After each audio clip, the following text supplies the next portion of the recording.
Hello class 10th NIS students. तो दोस्तों कैसे हैं आप लोग। दोस्तों अब से हम चैप्टर वाइज इम्पोर्टेंट क्वेश्चन लेकर आएंगे हिंदी के, और 29 को एग्ज़ाम है आप लोगों का। और अगर आप लोगों को ये पीडीएफ चाहिए तो आप ग्रुप से ही ले सकते हैं, ठीक है। और अभी हम चैप्टर वाइज लेकर आएंगे। तो अभी ये बहादुर चैप्टर है, इसके बाद आएगा चंद्रग्रहण से लौटती बेर, और फिर हम देखेंगे गिल्लू के आ रहे आएंगे, ठीक है। और अभी हमने इससे पहले औपचारिक पत्र के बारे में पढ़ा था, जिसमें मैंने औपचारिक और अनौपचारिक पत्र भी करा दिया था, ठीक है। अब प्रॉपर ऐसे वीडियोज़ आया करेगी। लाइव में कोशिश करूँगा कि कम आऊँ, ठीक है, क्योंकि लाइव में क्या होता है, लाइव में एक जो ब्राइटनेस होती है ना वो दिखती नहीं है, ठीक है। यानी जो होता है ना कंटेंट, उसमें प्रॉब्लम आ रही थी और आप लोग लाइव आ भी नहीं रहे थे, तो इसलिए मैंने सोचा छोटी वीडियो बनाएंगे मगर एक इफ़ेक्टिव वीडियो बनाएंगे, ठीक है। चलो, तो है बहादुर अध्याय महत्वपूर्ण प्रश्नोत्तर। तो पहला क्वेश्चन हमारे सामने, थोड़ा मैं इसको मोटा सा कर दूँ, इसका साइज़ थोड़ा बड़ा कर दूँ, ठीक है। चलो, सो अभी है हमारे सामने पहला क्वेश्चन है, फर्स्ट क्वेश्चन है कि वाचक के लिए नौकर रखना किन कारणों से आवश्यक था, ठीक है।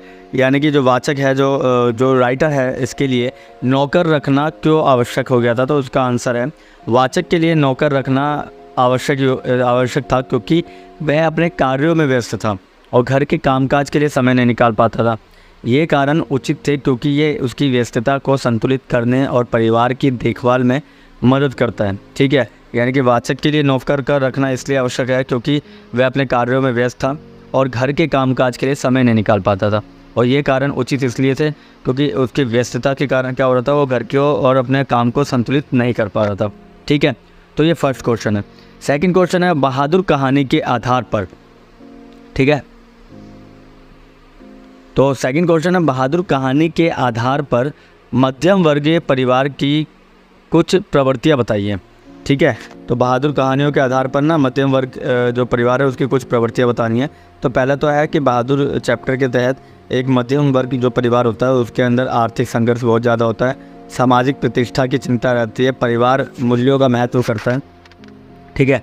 और ये परिवार अपने बच्चों के भविष्य को लेकर चिंतित रहते हैं और अक्सर भावनात्मक दबाव का सामना करते हैं जो उनके रिश्तों को प्रभावित करता है, ठीक है। तो ये इसका 40 से 50 वर्ड में आंसर है। तो कोई भी आंसर याद करके जाओगे ना तो आपको काम ही आएगा, ठीक है।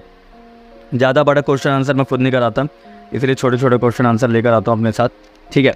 चलो, तो ये था सेकंड क्वेश्चन। चलिए अभी आगे देखते हैं थर्ड क्वेश्चन क्या है हमारे साथ। और थर्ड क्वेश्चन है हमारे सामने, जब बहादुर को अपने घर की याद आती थी तो वह क्या करता था। तो आंसर है जब बहादुर को अपने घर की याद आती थी तो वह अपने पुराने दिनों को याद करता था। वह अपने परिवार की बातों को सोचकर उदास हो जाता था और कई बार अकेले बैठकर अपनी भावनाओं को छुपाने का प्रयास करता था, ठीक है। यानी कि बहादुर जो है ना, अपने घर की याद आती थी ना तो वह अपने पुराने दिनों को याद करता था और अपने परिवार के साथ जो भी लम्हे या पल बिताए होंगे उसको सोचकर हमेशा उदास हो जाता था और अकेले बैठकर ही अपनी भावनाओं को छुपाने की कोशिश करता था दुनिया से, ठीक है। तो ये थर्ड क्वेश्चन था। फोर्थ क्वेश्चन हमारे सामने, बहादुर और किशोर के व्यवहार में अंतर के कारणों का विश्लेषण करें। तो बहादुर का व्यवहार जिम्मेदार था और समर्पित था क्योंकि वो दूर से आया था, बल्कि यहाँ पे जो किशोर है वो बहुत ज़्यादा लापरवाह देखने को मिलता है और स्वार्थी भी देखने को मिलता है। तो बहादुर ने अपने कर्तव्यों को प्राथमिकता दी जबकि किशोर ने अपने स्वार्थों को बनाए रखा, और यह अंतर उनके पृष्ठभूमि और जीवन के अनुभवों का कारण बन जाता है। लास्ट टाइम ये क्वेश्चन पूछा गया था, इसलिए मैं ये क्वेश्चन आप लोगों के सामने लेकर आया हूँ, ठीक है। अगला आता है निम्नलिखित का आशय स्पष्ट करें। उसकी हंसी बड़ी कोमल और मीठी थी जैसे फूल की पंखुड़ियाँ बिखर गई, ठीक है। तो इसको आपको बताना है इसका आंसर। तो इसका आंसर क्या है, ये वाक्य उसकी हंसी की कोमलता और सुंदरता को दर्शाता है जो सुनने में सुखद अनुभव देता है, ठीक है। और उसी में सेकंड है हमारे सामने, उन पहाड़ी गानों का अर्थ हम समझ नहीं पाते थे। इसका मतलब क्या है, इसका मतलब यह है कि यह वाक्य पहाड़ी लोगों के लिए है जो पहाड़ी गानों की जटिलता और उनके भाव को समझ नहीं पा रहा है। वो बस शब्दों को सिर्फ सुन पा रहा है मगर उन्हें समझ नहीं पा रहा है, ठीक है। और इन गीतों की उदासी और उसे एक गहरी याद को उजागर करता है जो बिछड़े हुए साथी की पुकार जैसी लगती है, ठीक है। तो शायद ये पहले से ही उसे जानता था, इसलिए क्या होता है कि पहाड़ी जो गाने होते हैं ना वो इसे कुछ ना कुछ याद दिलाता है, ठीक है, कुछ ना कुछ याद दिलाता है, ठीक है। And the sixth question is बहादुर के व्यक्तित्व पर टिप्पणी कीजिए, ठीक है। यानी बहादुर कैसा व्यक्ति है उसकी व्यक्तित्व पर टिप्पणी कीजिए। तो पहले तो है बहादुर एक संवेदनशील, जिम्मेदार और समर्पित व्यक्ति है। उसका जीवन संघर्ष और कठिनाइयों से भरा है, लेकिन वह अपने परिवार और कर्तव्यों के प्रति अपनी प्रतिबद्धता को बनाए रखता है और उसकी सरलता और सच्चाई उसे विशेष बनाती है। ठीक है, तो यहाँ पे बहादुर के व्यक्तित्व या फिर वो एक तरह से इंग्लिश में बोलते हैं कैरेक्टर स्केच, तो यहाँ पे बहादुर के कैरेक्टर स्केच की बात की जा रही है। ठीक है, समझ में आ गया कैरेक्टर स्केच।